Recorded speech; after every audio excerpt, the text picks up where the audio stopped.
Hi everyone, it's TTL back with another video for you, and I've just had a surprise delivery of these two Z590 boards from MSI. So I have the Z590 Carbon and the Z590 Ace for us to have a look at today. They arrived in brown boxes.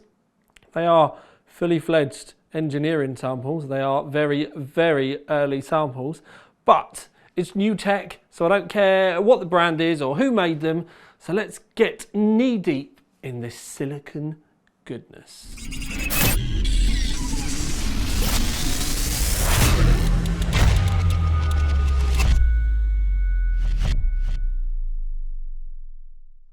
So first and foremost, the only information that I've got that I'm aware that I can talk about, because NDAs are a little bit sketchy around these sort of times when new stuff comes out, so I can talk to you about the VRMs. And the Ace on the right comes with 16 doubled up, well it's 8 doubled up to 16, and it's the RENSAS ISL 99390B, and they are 90 amps each. The Carbon Wi-Fi is 8 parallel circuited to 16, and it's the RENSAS ones again, but it's RIA 220075, and basically they're 75 amps each. So that's the VRMs taken care of, but we can have a real good look around the board if you would like, because let's face facts, I have them, so why not? So normally I would move the camera around and everything, but I'm going to do it all in my hand today because I am actually trying to get this done rather quickly. But you can see the phases underneath. Now don't forget they are doubled up, there are 16 there. I like the up-down heatsink and the cuts. That actually does give us extra surface area as well, so that should, in theory, give us better cooling than just a solid chunk. You can see that we've got a couple of 8 pins up on this top right hand corner. Always need to remember to go in reverse, never good at that. Anyway, up here, CPU fan, pump header on there, and you've got a lot of info around the outside. So you've got the J rainbow button for your RGB, that's an addressable header as well. Got another fan header around here. You've also got Corsair header here, which is always kind of interesting, the fact that MSI and Corsair have worked so hard with that. If you wonder what I'm laughing about, I'm going to have to show you because this is quite funny. She's found the polystyrene from the MSI box. Oh, she's bored now. Yeah, we won't watch that because there's the MSI box. It literally, they were actually like proper brown boxes. I wasn't messing around when I said it. Anyway, 24 pin down the side, USB 3.1 Gen 2, 6 SATAs down the side. We've got a couple more fan headers, and there's another fan header hidden up here. This is quite interesting. Enable M.2.1 with 11th gen Intel Core processors, i5 and above. So apparently that's only going to work with 11th gen. Although I do know that we are possibly allowed to test these boards early with 10th gen. So 10th gen, 11th gen, maybe it's got PCI Express 4.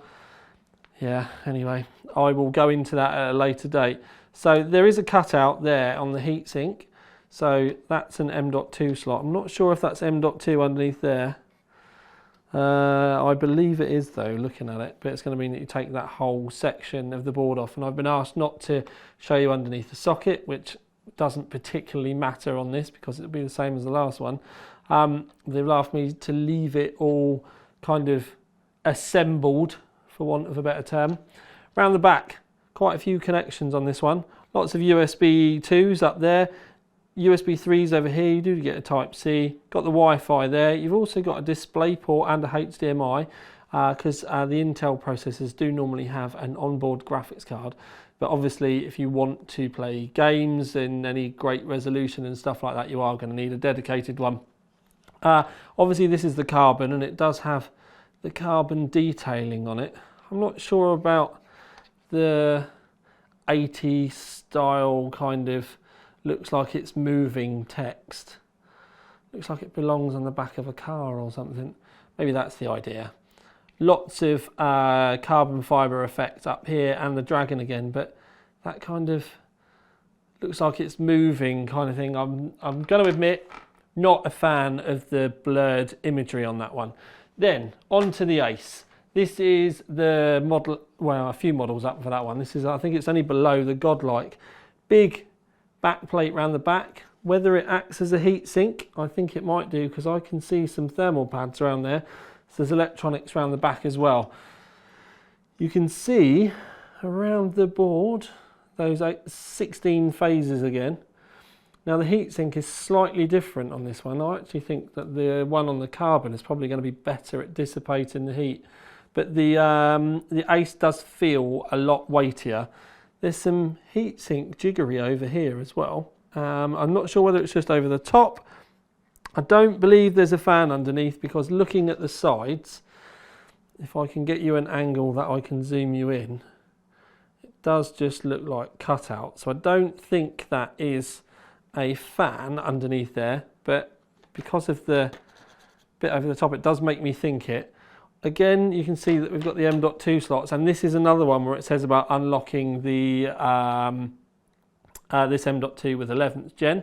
We'll go around the outside, CPU fan, pump fan, same sort of thing. There's a fan header there. There is also some pickup points there for you to be able to use a multimeter if you're overclocking. There is also an addressable RGB header there.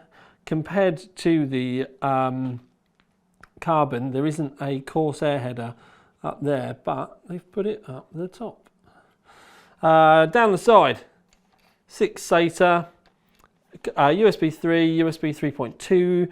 Then you've actually got power and reset buttons on this one, which is kind of nice down at the bottom when you get your fingers out of the way, Tom.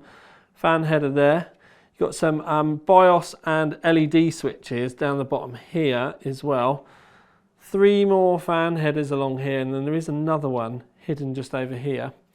Round the back though, it gets quite interesting. So plenty of connectivity. We've lost a HDMI connector. We've lost the DisplayPort connector. There's only HDMI. But you can see here there are 2 Thunderbolt ports for USB Type-C, but you've also got the DisplayPort, mini DisplayPort ins as well. So that will be very interesting to a lot of you out there, because I know Thunderbolt gets brought up a lot. Then you've got your audio and again your Wi-Fi. Now this was very rushed, and the reason for that was it was a bit of a last minute thing with postman being late and stuff. So I just thought I would give you a run around the boards. I'm not allowed to power them up. I've actually been told that they're dead, but I've not tried it. But I was told don't power them up. Just show people it in a video was what I was asked to do. So there we have it. Z590 boards. I know some of you out there aren't going to be interested in Z590, but that doesn't matter. You don't need to be moaning about it in the comments. It's, remember, PC Master Race, we're all in this together, and it doesn't matter what you're playing on or what you've bought, we're all here for the same reason. Well, some of us are here for gaming, some of us are here to make pretty rigs. Which one do you fall under, actually? Anyway, this has been a very, very early look, and you can bet your bottom dollar I am going to be back when I have more information. You can also read between the lines when I'm allowed to tell you more information.